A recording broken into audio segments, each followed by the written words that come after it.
Hello again, everybody, and welcome to another edition of Brown's Latest. I'm Dave Grinjinski, but you could call me Grizzer. This is the spot where you can pop on in and get caught up on some of the latest news, the headlines, the tidbits, the talk that's all tied to our favorite team in the NFL. That is, of course, the Cleveland Browns. That big orange helmet may have given it away, but then, free of charge, we'll throw in some takes, some people call them opinions, on the news along the way. Thank you to everybody who's liked our previous episodes. Hopefully this one makes the list, so if you can, smash the like button.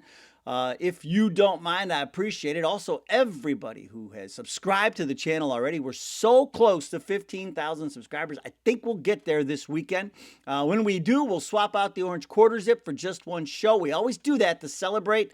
Every time we cross a threshold on subscribers, we swap out the fit for just one show. I already know what I'm going to wear. We just need to get to 15,000 subscribers. And thank you to everybody who get your comments down there in the viewer comment section, not only here on YouTube, but Apple Podcasts and Spotify, the Facebook page, Brown's latest Facebook page, of course, X and TikTok as well. Grizzer21, Grizzer, and the number 21. Thank you so much. Man, there have been so many great comments. It's hard to pick.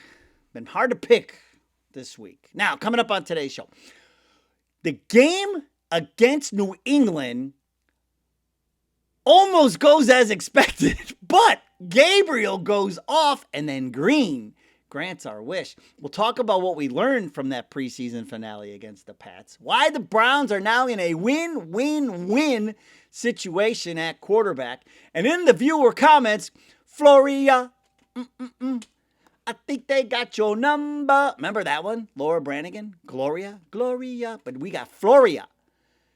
That fit better. I was going to go with Floria, but Floria doesn't work because he's got an E in his name. So I went with Floria. I think they got your number. Try getting that song out of your head for the rest of the show. As speaking of, let's move on. I digress. How about this? Gabriel goes off. Dylan Gabriel sitting back, just waiting for his turn. This was like Iron Man. Remember the first Iron Man when Tony Stark makes the suit in the cave? And then he comes out of the cave and he's got his first Iron Man suit and all the bullets are flying. They're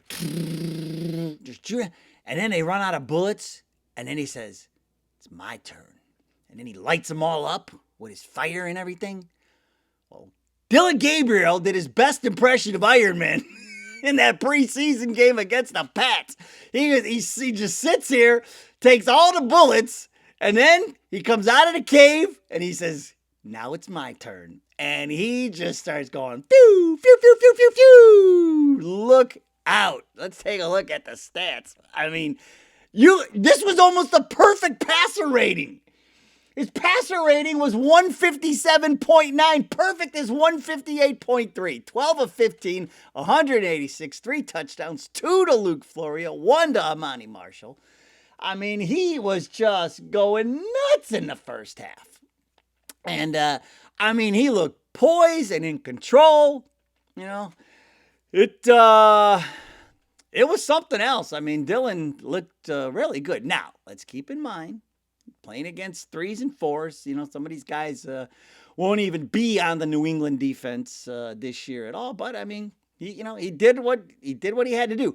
Honestly, what I saw last night from Dylan and I mean even Taylor Green, this is what I expected Deshaun and Shador to kind of do last week. Shador, I mean, he played well enough, you know, and at least he got us a score, you know, going against the backups. But I kind of expected to see this kind of performance against the backups from Buffalo.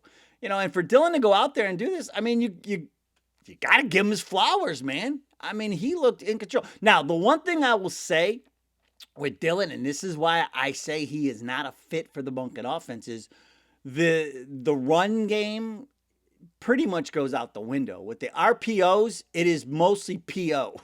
It's like the run pass option becomes mostly just pass option because he's not running away from anybody. And you saw it a couple of times, you know, it broke down, And so that's why I keep telling you, he doesn't completely fit the Monken offense. And so, that's the one spot where he's lacking. But as far as, operation and execution and in and out of the huddle and throwing guys open and just all of it, man. On the long one to Patterson, he was running for his life, but he got there. He made a nice throw. His throws look stronger. I had never seen him throw down the field that much under Stefanski. I think the big thing for me too with this is a huge slap in the face to Stefanski. Like how good Gabriel looked in the Monken system. It just shows you, man, how bad a coach Kevin Stefanski. He is the quarterback worsener, and Todd Monken has proven it to all of us. And that performance by Dylan Gabriel really tells you everything you need to know. He looked 100 times better than he ever did last year. And then you got this story. Luke Floria. Ben Patterson led the team in receiving, but it was a 52-yarder as a catch and run by Patterson, who won't even be on the team. Larvidan had 5 catches for 48, so he did a nice job at receiver. The punt return situation, not as stellar. So this is a battle between Larvidan and Luke Floria now for the back end of that wide receiver room, man. And Luke Floria, 3 catches, 29 yards, 2 more touchdowns. He's got 3 touchdowns in the last 2 preseason games. He really turned it into his night. And so, Floria, I think he's got his number.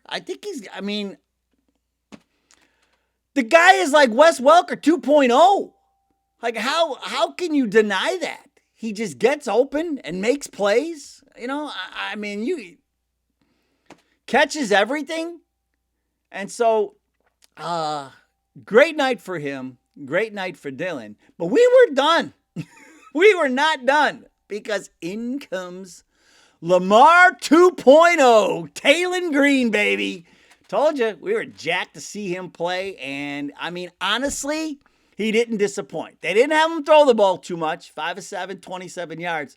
But the second he ran that ball out of the end zone for 33 yards, or really 43 yards, because he was literally in the back of the end zone and ran around the left end and just took off. If that did not look like Lamar Jackson 2.0, then I don't know what does. Because this is what we're talking about. Look at this. 8 carries for 66 yards. Like, this is honestly, when you go back and, you think about Lamar's early days, all throughout his career, that's what he's done.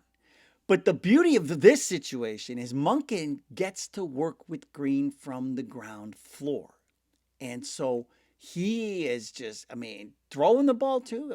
You see, his throwing motion is better. Everything is coming together. And I'll tell you what, man, Taylon Green, could he be the future? He's a Monken guy. Shador's a Monken guy. But RPO, come on.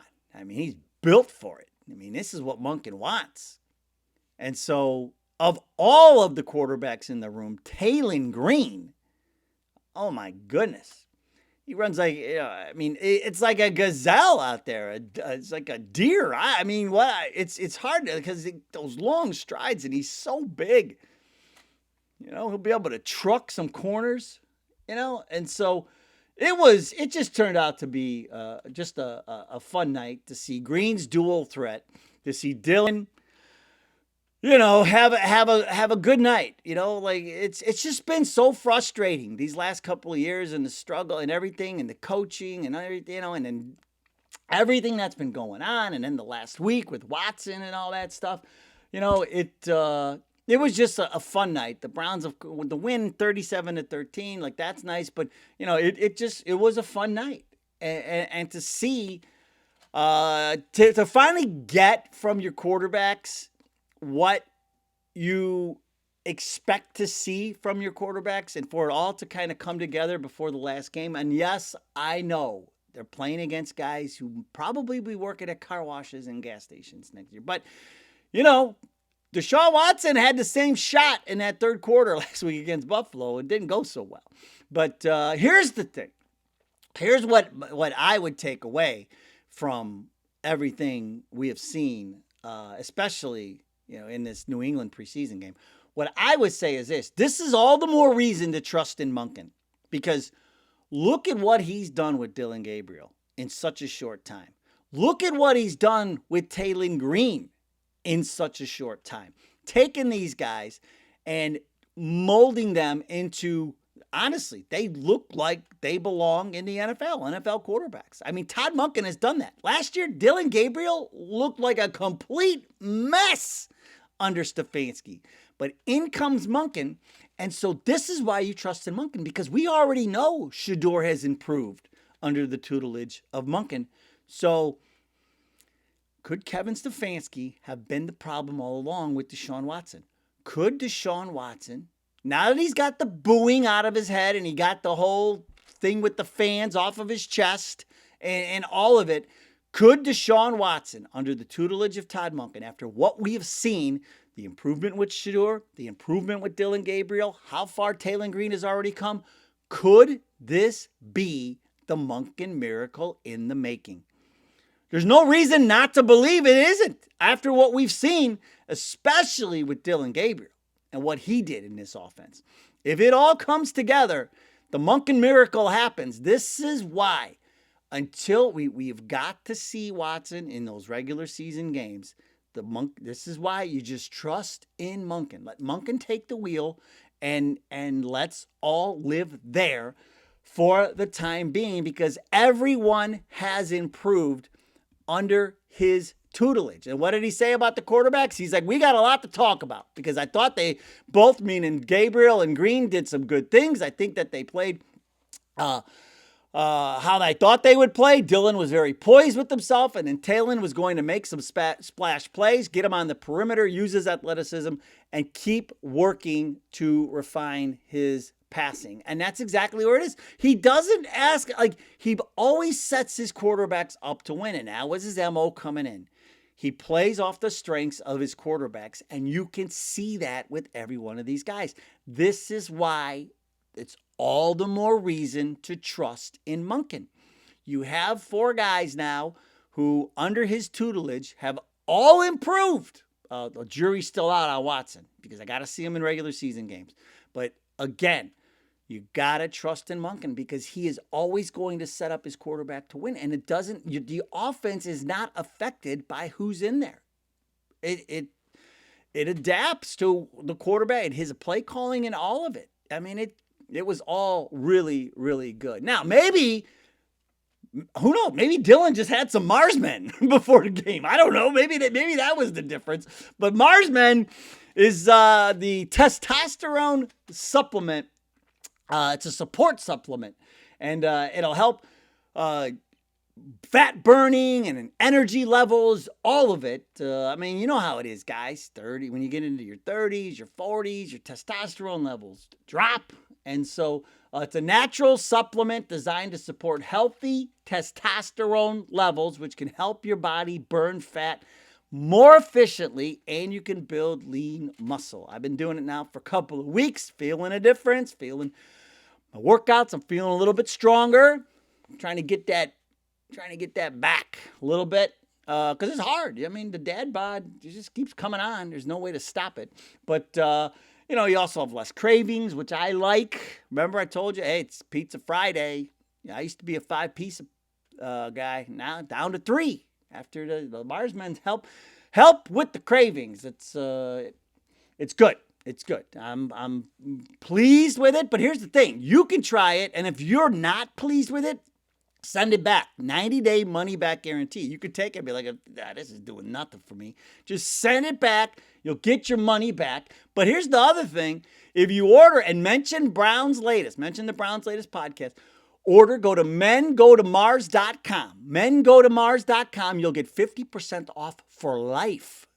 And then you'll also get 3 free gifts and free shipping. I mean, I haven't said free so much in a sentence since the Marsmen commercial. So there's a lot of reasons not, try it. There's no risk. 90-day money back guarantee. You get 50% off. Please go to mengotomars.com. Get your 50% off for life, your free shipping, and your 3 free gifts. But when you make your purchase, they'll ask you, how did you hear about Mars Men? You say, Brown's Latest podcast, Fan Arch, Brown's Latest podcast, any of those above. Brown's Latest, please mention it, and they will hook you up. And I appreciate them supporting our little show. Now, what did we learn from this game against the Pats? Now, it wasn't just the quarterbacks who made a name for themselves on a national stage. That was, prime game. That's a good place to get your to really play your best game as a Brown. Dillon Gabriel, and then Taylor Green going out there and showing out. But Justin Jefferson, man, you talk about the defense. I told you the defense would look a little bit better because the New England backup quarterback. DeVito looked good in the first half, but then, the guy who's the punter, and then I told you he come back down to earth. He got sacked 3 times, threw a couple picks, and the one was off the Justin Jefferson off the leg of C.J. Dippre.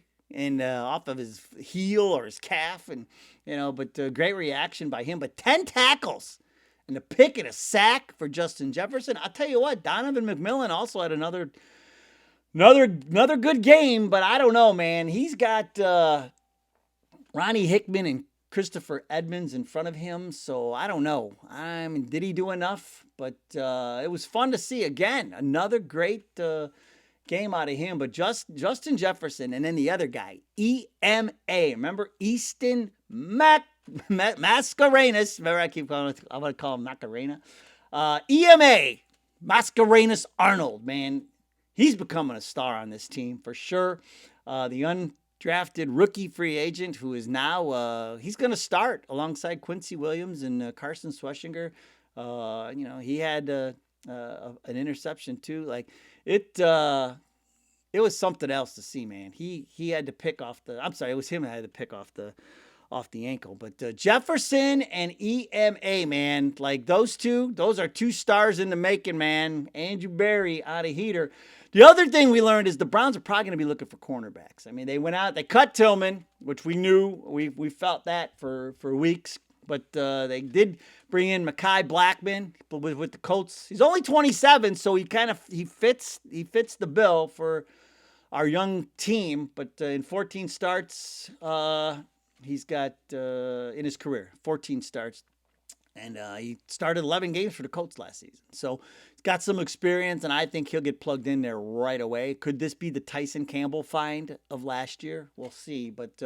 I still think because Ross, he got lost on that deep ball from DeVito. So I think they'll be shopping around for corners as cuts start to be made. The other thing, what we learned is you got to find a spot for Luke Floria.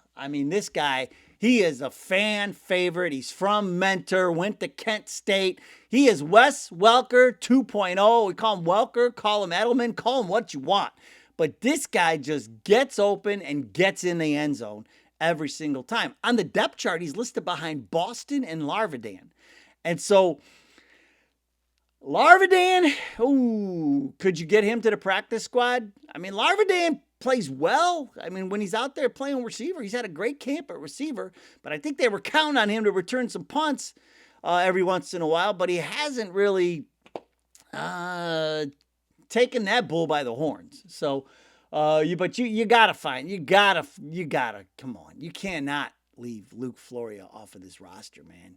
To be honest, in some ways it would help make up for what happened with Watson this past week, win the fans back over. Everybody loves this guy, and he's from here. So let's give Luke, man, Floria, Floria. Let's get him on the roster. That's what we learned. Also, this offensive line continues to impress. As good as Dillon was throwing the ball, he had time to throw. The offensive line. And then you got a guy like Austin Barbers, running downfield, trucking people. like he looked good. But yesterday it was Levinston at left tackle, Zinter at left guard, Kingsley Ekukon at center, Right guard was Austin Barber, and then Dwan Jones at right tackle, man. That's your backup. But I thought Zach Zinter was done. Could he have maybe? I mean, Whippler's still out there. I mean, this is for, like, compared to last year, you got some decisions to make on that offensive line. The starters are set, but man, who is gonna? You talk about that sixth wide receiver.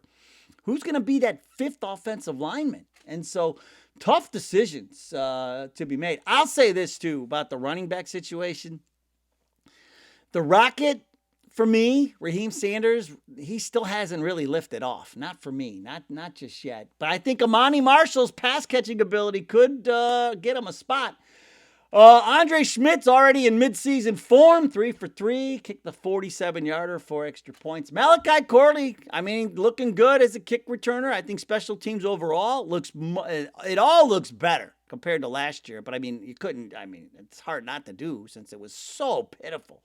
But Corley, I like his aggressiveness. And you see him a lot of times. He's almost like an outfielder. You always want to get behind the ball on a fly ball and make that catch coming forward so you can make a throw when you got a guy on base. That's what he looks like. I like the aggressiveness. He's getting some extra yards that way. But the biggest thing that we learned from this game wasn't it nice to just have a game where there's no drama? The quarterbacks go out there and play great. It was great to see Dylan show us what this offense is supposed to look like. The play calling by Todd Monken, all of it coming together. Then Taylon Green going out there and providing that excitement, everything everybody had hoped that he would provide at quarterback. I mean, this is how we're supposed to feel as Browns fans, right? They go out there, they beat them 37-13. They were in control of that game the entire time. The offense was just going up and down the field like a hot knife through butter. Gabriel leading 5 scoring drives. I mean, if we're not scoring touchdowns, we're getting in the red zone and kicking field goals. I mean, this is how football is supposed to be fun. And I feel like in Cleveland, we have forgotten how fun football can be. For at least one night in a preseason game, we were all able to sit back and have some fun watching the Browns. And this is where I'm going to live from now. Like, this is where I want us all to get to. I want this team to be fun. Football is supposed to be fun. And so this is where I'm living. I'm completely glass half full on this team. It was so much fun to see that and come together. Winning is fun, man. Football is fun. And so let's stay focused on that. I mean, if nothing else, if what we learned from that New England game, football, how fun it is just to win. And so positive vibes, man. We need those positive vibes. So win, baby. It helps. It helps a lot, but just for one night, man, oh man, it was just so much fun. It felt like the old days a little bit.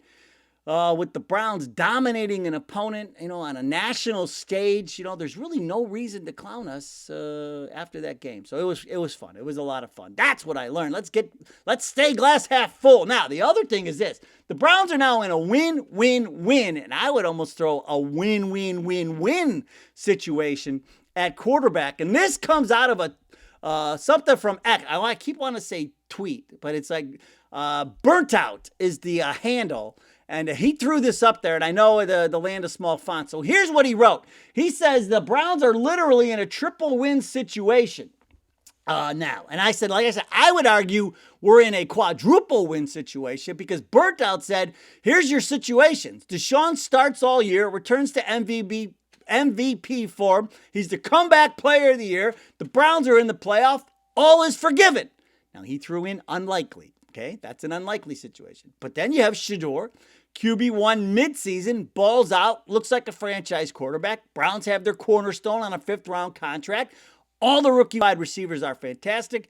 Open draft in 2027, although I would like Jeremiah Smith. That's what Burnt Out believes will happen. The other scenario is Shedeur, midseason, looks terrible. Browns lose and secure a top pick in the draft, take their potential franchise quarterback. That's what a lot of other people believe. But I'll throw this in too. Taylon Green. I mean, if he keeps developing the way he's developing, and if Shedeur gets out there and it doesn't go as planned, I almost feel like you kind of jump Dylan Gabriel to get Taylor Green out there and see what he can do. Obviously, we need to get through Sunday and cut down day and everything, but this is where I'm living. Like, this is a win-win-win-win situation. Like, that's what I said the other day. I don't want to sit here and root against Watson because I want them to win. Do I want Watson to be the quarterback? No, but if he goes out there, like I said, if he goes out there and balls out and he's winning us games, that's what we all want. And then who knows? Maybe the plan would still be, even if he did ball out. I mean, we let Flacco walk after he got us to the playoffs. Maybe, there's no reason, even if Watson got us to the playoffs, we wouldn't let him walk anyway. Hopefully we could trade him and get something for him, and maybe they would still draft somebody. But especially after the New England game, like, winning is fun. It is so fun. And we are now in a win-win-win-win situation. Win-win-win-win situation with our quarterback room. And so however this plays out, but for me, I want them to win, man. I want respectability back for the Browns. And right now, they're not getting any respectability on Kelce because they're only 22% chance to beat the Jaguars week 1. And on Kelce, you're trading against peers in a live market, meaning there's no house. And as the probability changes, you can buy in or out of your position. Download the Kelce app and then use the code FANARCHFOOTBALL to get $10 when you trade $10. That's Kelce, Kalshi. You could trade on anything, not just sports, entertainment, the weather, politics. There's lots of things. But the Brownies, 22%. You can make some money on that. 18 and over only. Restrictions and eligibility requirements do apply. Event contract trading involves risk and may not be suitable for all investors. Kelce products are not available in all jurisdictions. Prices, values, and available markets may differ from those mentioned. For more information, go to Kelce.com/regulatory. But the Browns right now, 22% to beat the Jags week 1. Now, what is always a winner on this show are the viewer comments. And we will start with Mark Toller, 4341. He says, I think it'll be Watson, Sanders, Gabriel, and Green. I like him, but he's a project at the quarterback position. More than likely, he will end up on the practice squad. Well, Mark, I don't think he'll make it to the practice squad, especially after what we saw against New England. There is no way. That is why the big discussion now is, do you keep all 4? Because I don't even think Dylan Gabriel would make it to the practice squad. The best case scenario with Dylan, who, even as well as Dylan played, I still feel he's a left-handed Colt McCoy. That's really that's the best. He can hold down the fort for you for a game or two, but I don't think it's anything sustainable. Not in this league. Look at, two even guys who are way more athletic than Dylan Gabriel, Kyler Murray, it's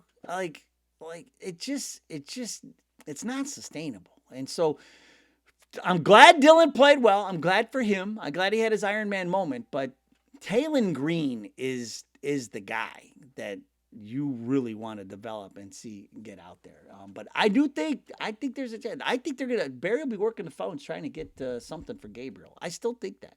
Uber driver, 5711. I wonder what he does for a living. Uber driver. I don't know. Well, maybe you'll put it in the comments. This is the only problem with that. If Watson actually plays good, he is more skilled than Shedeur at this point. Like it or not, Shedeur still needs work, which he is getting. Be messed up if Shedeur gets in there and craps the bed. Will fanboys make excuses for him or ask for Watson? Well, Watson is going to have the job, so it's his job to lose, Uber. And Shedeur, yeah, he's going to benefit from more time. There's nothing wrong with that. He's going to learn. He's going to learn from the silence. Look at what Gabriel and Green have done with pretty much no reps. And so the credit goes to Todd Monken, man. What he does with these quarterbacks, he'll have them ready. That's for sure. And so this is where we're living, man. Look at what he's done. The improvement in Shedeur, Gabriel, and Green. You can only expect massive improvement from Deshaun Watson by the time we get to week 1 in Jacksonville. Lathan Tate, 2577. Dude, We are not rooting against any Browns players. I am rooting for them to be smarter than us. I am rooting for them to get it right. That's what will please fans. And that's what I'm saying, especially after that preseason games. Trust in Monken. This is all the more reason to trust in Monken. Lathan, I am living there, right? That's how we're going forward, because we've got to send these positive vibes, man. I thought it was interesting, too, that Prime decided to run that little story about Deshaun. Could that be the league saying, look, man, we got to try and save this guy's image somehow? But they show when he was a rookie and he gave the money to the flood victims and all this. I thought that was interesting. There's always a reason this stuff happens. But the national game, and out of the blue, they threw that out there. Was it a request by the Browns? Could have been, but trying to save a little face? I don't know. Felt like it to me. STVNHZDGZ. Yes, it sounds like an eye chart. But I think the STVN could be for Steven, but the eye chart, we'll call him the eye chart. STVN here. Let me do it this way. STVNHZDGZ. Okay, I got those. You and your RG3 cope, that's total BS. 2 separate coaching staffs have determined that Sanders isn't ready to start. Your hype ride is over soon. Sanders is worse than Watson, and that's bad. Well, eye chart. Here's the thing. I report the news, and then I give you my take. I reported to you what RG3 said. He said his sources say Watson wasn't Monken's pick. I'm just reporting to you. Well, that's all I'm doing. I report the news, and then I give you my take. And my take was like, I don't really have a take. I mean, that's what RG3 said. So that's what I like. The whole Sanders fanboy thing, I report, and the best case scenario for the Browns is to have him take the reins on a fifth round contract and become the franchise quarterback, so we don't have to waste a pick on a quarterback. That's what I've been saying for 6 months. It's not fanboy, it's fact. That's the best case scenario for the organization. Tony Davis, 39.75. The locker room doesn't have a choice but to get behind whoever starts, even if they know Shedeur is better. And that's true. That's true. The team doesn't seem to be affected by everything that happened earlier this week. So that's good. That's good if they can block it all out and get locked in. But we'll see. Kevin Washington, 30.71. You keep Luke Floria for sure. I would keep Floria over Jerry Jeudy at this point. Because Jeudy, that guy drops 2 eggs. Floria catches everything. Floria catches everything. And so I would take him over Jerry Jeudy any day. JL Visions, they need a running back. Their best back is injury prone, and Sanders can't get you more than 2 yards. Yeah, Sanders doesn't. I'm telling you, and I said that last year. He's just a banger, short yardage guy. He's not running away from anybody. So we'll see if they kick the tires on the running back market. I mean, I like Sanders, but he's no Judkins and he's no Sampson because he's not as fast as Judkins. And I know his numbers in college where he had good numbers at the combine, 40. I know all that, so you don't have to get it. I know he was fast in college, but I don't know where it went because he doesn't really seem to be, Again, what did he have yesterday? Hold on, I got the numbers. I'm sorry, we're going long, but I need to know. He racked up six carries, 29 yards. So what is that? Is that 5 yards a carry? 5 times 6 is 30. I mean, not bad. I mean, I think Sanders will still be the guy. I just don't think that he's a guy you could turn to and turn the whole thing over. But I mean, it was the backup offensive line. But Amani Marshall can catch passes. So I don't know. Tough decision for the Browns. Todd Parsley. Hey, Grizzer, what happened to the hair? Remember I showed you old school Grizzer? Well, I told them the stress of rooting for the Browns all these years made it fall out. And then we will end with Black Finks. I like it. Black Finks, who says, love this dude. I hope he's talking about me. But I appreciate it. All right, folks. Fun night of football. And that's where we got to get back to, folks. Can we just make football fun? Football is supposed to be fun. And let's save the drama for our mama. And it was everything that I hope this season will be, what that New England game was. With our starters in there, and man, oh man, with Concepcion and Boston and Judkins and Sampson and all these guys, that offense, man, boo, boo, boo, Todd Monken's play calling, all of it. Going to be a lot of fun to watch. All right, hey, prediction pen tomorrow. The prediction pen will help us decide these tough roster spots. That's what we'll do with the prediction pen. It only works one day a week, but maybe he'll know what should it be Raheem Sanders or should it be Amani Marshall? We'll find out. All right, that'll do it for today's show. Go Browns! We'll see you next time.